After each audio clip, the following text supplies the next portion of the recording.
Ya, kita lanjut lagi. Apa yang seharusnya kita buat? Seharusnya yang kita buat itu melaporkannya. Tapi apakah semua orang seperti itu? Kalau semua orang seperti itu, mungkin kegiatan kegiatan penggelapan di Indonesia ini cepat selesai gitu.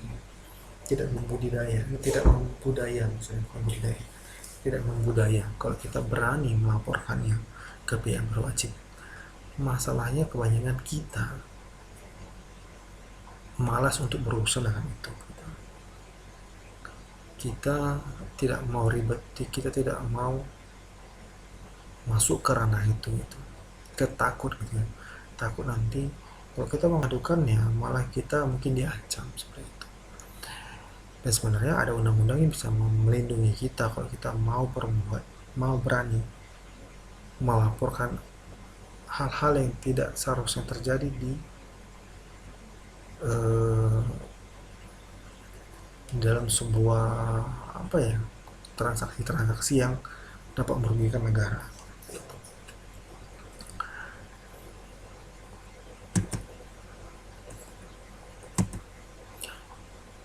Bentuk korupsi perbuatan curang. Perbuatan curang. Perbuatan curang ini banyak. Tadi ya salah satu ya, memotong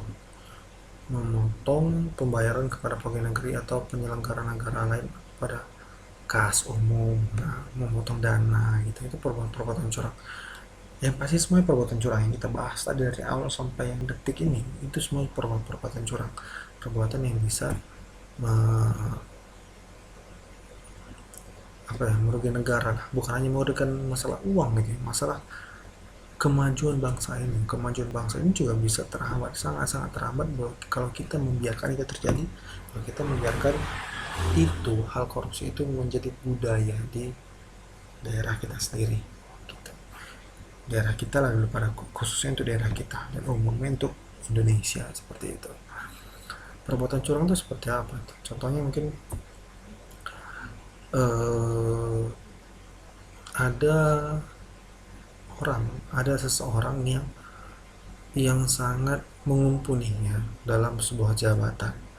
Jika dia masuk ke dalam sebuah jabatan itu, mungkin sebagai apa ya, sebagai bendahara contohnya, seperti ya, ada orang yang bisa dibilang mempunyai tanggung jawab yang luar biasa, mempunyai orang percaya yang luar biasa sama dia gitu ya, orang yang jujur gitu. Dialah orang-orang yang sangat pantas ditempatkan di posisi bendahara gitu. Tapi si atasannya ini, dia tahu bahwa si A ini dia orang yang jujur, jadi si atasannya tidak bisa kok kali kau nanti gitu kan, salah dana.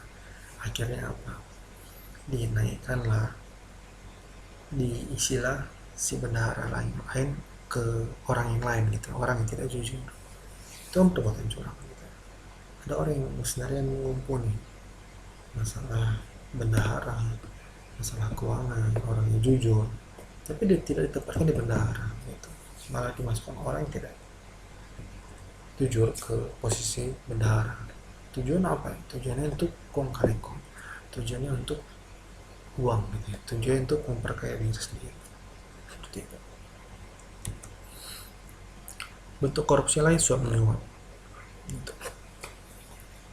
Kita mungkin salah satunya suap menyuap, contohnya saat ditilang polisi seperti itu ya. Contohnya dalam pembuatan SIM, contohnya dalam pembuatan KTP, contohnya dalam surat tanah, mungkin pembuatan surat tanah dan lain-lainnya. Kalau bisa dipikirkan mungkin semua dalam pembuatan surat di Indonesia ini kan mulai bayar mungkin. Karena siapa? Karena kita yang membuat itu menjadi budaya. Mungkin si aparatur sipilnya nggak meminta, mungkin Pak Polisi tidak meminta, tapi apa? Kita nggak mau ribet, kita nggak mau menunggu lama. Akhirnya apa? Kita memberikan sejumlah uang. Pak, tolong ya Pak, cepat selesai. Seperti Pak, tolong damai di sini Pak. Memberikan hadiah atau janji kepada pegawai negeri, dengan mengingatkan kekuasaan atau kewenangan yang melekat pada jabatan. Contohnya apalagi? Ada oknum yang ingin memiliki jabatan menjadi kepala dinas mungkin. Oknum ini memberikan janji-janji kepada gubernurnya, Pak, nanti kalau saya jadi kepala dinas, saya akan berbuat seperti itu, Pak, saya akan berbuat seperti Bapak akan saya berikan ini, memberikan hadiah atau janji. Itu bentuk suap juga, memberikan hadiah, menjanjikan sesuatu itu juga suap, bentuk suap menyuap.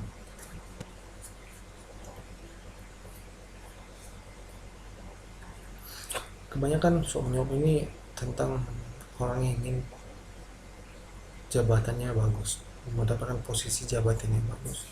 Untuk mendapatkan posisi jabatan itu bagus, dia harus memberikan sesuatu kepada atasan yang lain gitu, agar dia dapat diberikan posisi yang bagus tersebut. Oke, itu saja gratifikasi. Kemarin kita sudah bahas, salah satunya di kampus itu mungkin kita nggak tahu atau kita nggak mengerti atau kita juga nggak paham, tapi itu salah satu bentuk gratifikasi dalam undang-undangnya. Kalau kita memberikan sesuatu lah kepada, misalnya mahasiswa memberikan sesuatu kepada dosen, tapi si dosen ini dia memiliki kepentingan kepada dosen ini, karena dosen ini adalah pembimbingnya, karena dosen ini adalah pengujinya. Jadi memberikan sesuatu, kain mungkin, bahkan nasi kotak pun saat